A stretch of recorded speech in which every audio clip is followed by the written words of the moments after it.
বহুতে মোক এইটো সুধি থাকে যে DMIT টেষ্ট কৰিলে আমি আমাৰ সন্তানটিক একদম পাৰফেক্ট সন্তান বনাব পাৰিমনে? মই কওঁ নহয়। DMIT টেষ্ট অকলে এনাফ নহয়। কিয় নহয় চাওক, আপুনি DMIT টেষ্টত এইটোতো গম পাব যে আপোনাৰ সন্তানৰ ইনবৰ্ণ টেলেণ্ট কি আছে, তেওঁৰ লাৰ্ণিং ষ্টাইল কি আছে, ধৰক তেওঁৰ লাৰ্ণিং পেটাৰ্ণ কি কি হয়, নাই তেওঁৰ পাৰ্চনেলিটি কেনেকুৱা হয়, তেওঁৰ ষ্ট্ৰেংথ, উইকনেছ, অপৰচুনিটি থ্ৰেট, তেওঁৰ কি কেৰিয়াৰ ভাল হ'ব, এইবোৰতো আটাই গম পাব।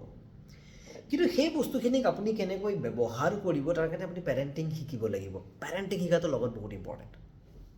মই এইটো কেনেকৈ কওঁ যে ধৰক আমি DMIT টেষ্টেৰে এইটোতো ক'ব পাৰিম যে আপোনাৰ সন্তানটিৰ লিডাৰশ্বিপ কোৱালিটি আছে, কিন্তু সেই লিডাৰশ্বিপ কোৱালিটিৰে তেওঁ কোনোবা এটা ভাল অৰ্গেনাইজেশ্যনৰ কোম্পানীৰ CEO হ'ব, নে তেওঁ কোনোবা এটা টেৰৰিষ্ট গ্ৰুপৰ লিডাৰ হ'ব, এইটো কিন্তু DMIT টেষ্টে ক'ব নোৱাৰে। DMIT টেষ্টে এইটো ক'ব পাৰিব যে তেওঁৰ তাত লিডাৰশ্বিপ কোৱালিটি আছে, কিন্তু সেই লিডাৰশ্বিপ কোৱালিটি তেওঁ ক'ত শ্ব' কৰিব সেইটো ডিপেণ্ড কৰিব আমি তেওঁক কেনেকুৱা পৰিৱেশত ডাঙৰ কৰিছোঁ।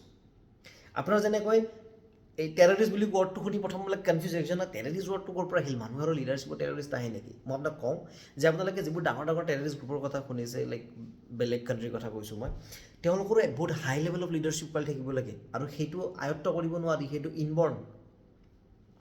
গতিকে আমাৰ যেনেকৈ ভাৰতৰ পৰিৱেশত সেইটো পচিবল নহয়, কাৰণ আমাৰ পৰিৱেশটো ইয়াতে বহুত ভাল। তেওঁলোকৰ তাত পৰিৱেশটো বেয়া কাৰণে সেই কাণ্ট্ৰিবিলাকত তাত সেইটো বস্তু হৈ যায়। তেনেকৈ পৰিৱেশৰ ওপৰত বহুত ডিপেণ্ড কৰে। আৰু পৰিৱেশ মানে কি? পৰিৱেশ মানে হৈছে আমি কি ধৰণে তেওঁলোকক পেৰেণ্টিং কৰিছোঁ, আৰু সেইটো কাৰণে পেৰেণ্টিং লগত শিকাটো বহুত বেছি ইম্পৰ্টেণ্ট। Thank U.